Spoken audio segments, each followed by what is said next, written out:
তোমরা road obstruction করেছো, পুলিশের গায়ে হাত তুলেছো, গ্রিভাস হার্টের মতন ইনজুরি করেছো এবং মহিলা পুলিশদের গায়ে হাত তুলে শ্লীলতাহানির অভিযোগ করে এই শ্লীলতাহানি তোমরা চেষ্টা করেছো। এই যাবতীয় ঘটনাগুলোকে কেন্দ্র করে তারা এই সময় এই লাস্ট 2 থেকে 3 দিন আগে থেকে হেয়ার স্ট্রিট এবং বউবাজার থানা থেকে বিভিন্ন জনের কাছে কমপ্লেন পত্র আসছে। হয়তো এই কমপ্লেন পত্র আজকেও আবার আসবে, কালকেও আবার আসবে, পরশু আবার আসবে এবং তাদেরকে থানায় ডেকে পাঠানোর সিদ্ধান্ত ওনারা নিয়েছেন।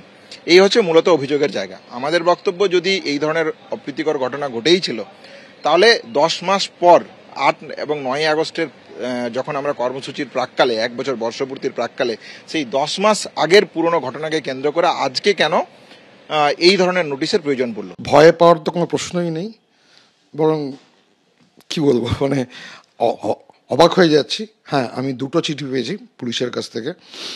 একটা হচ্ছে হলো 7ই অক্টোবর 2024-এর একটা ঘটনা নিয়ে এবং 8ই অক্টোবর 2024-এর একটা মিছিল নিয়ে, যেই মিছিলটা অভয়া আন্দোলনের সময় কলেজ স্ট্রিট মেডিকেল কলেজ থেকে চিত্তরঞ্জন এভিনিউ দিয়ে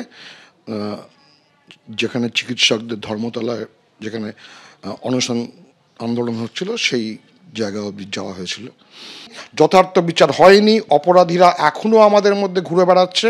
সুতরাং শুধু 8ই অক্টোবর নয়, তারপরে যতবার যেখানে যত প্রতিবাদ মিছিল হবে সেখানে কিন্তু আমি এবং আমরা যাব।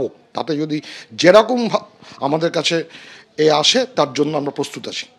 যে সরকারি কাজে বাধাদান করেন তারা তো কেউ ভারতবর্ষের আইনের ঊর্ধ্বে নন, ফলে আইনকে তাদের ফেস করতেই হবে। আর তারা যদি মনে করেন তারা কোনো অন্যায় করেননি, তাহলে পুলিশের ডাকে ভয় পাওয়ার কোনো কারণ নেই, নিশ্চয়ই তাদের সেখানে যাওয়া উচিত। পরিশেষে বলি, কেউ বলছেন যে এটা বর্ষপূর্তির জন্য ডাকা হয়েছে, ব্যাপারগুলো সেরকম একেবারেই নয়। আইনের পথে চলবে। আপনারা জানেন, আমরাও আরজিকর কাণ্ডের পর প্রতিবাদে রাস্তায় নেমেছিলাম। কলকাতা পুলিশ প্রথম 3 দিনের মধ্যে যাকে গ্রেফতার করেছিল, সিবিআই কিন্তু তাকেই দোষী সাব্যস্ত করেছে।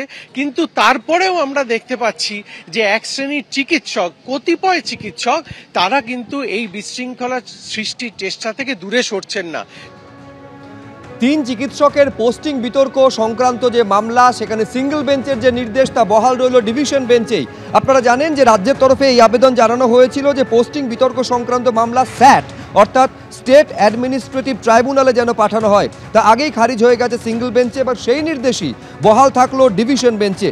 এর আগে বিচারপতি বিশ্বজিৎ বসুর নির্দেশ যা ছিল সেটাই বহাল রাখলো ডিভিশন বেঞ্চ, অর্থাৎ অনিকেত মাহাতো, আশফাকুল্লা নাইয়া এবং দেবাশিস হালদারের পোস্টিং সংক্রান্ত যে বিতর্ক এবং তাই নিয়ে যে মামলা, তা নিয়ে সিঙ্গেল বেঞ্চের নির্দেশ ডিভিশন বেঞ্চে বহাল রইল, অর্থাৎ কলকাতা হাইকোর্টে এই মামলার শুনানি প্রক্রিয়া চলবে।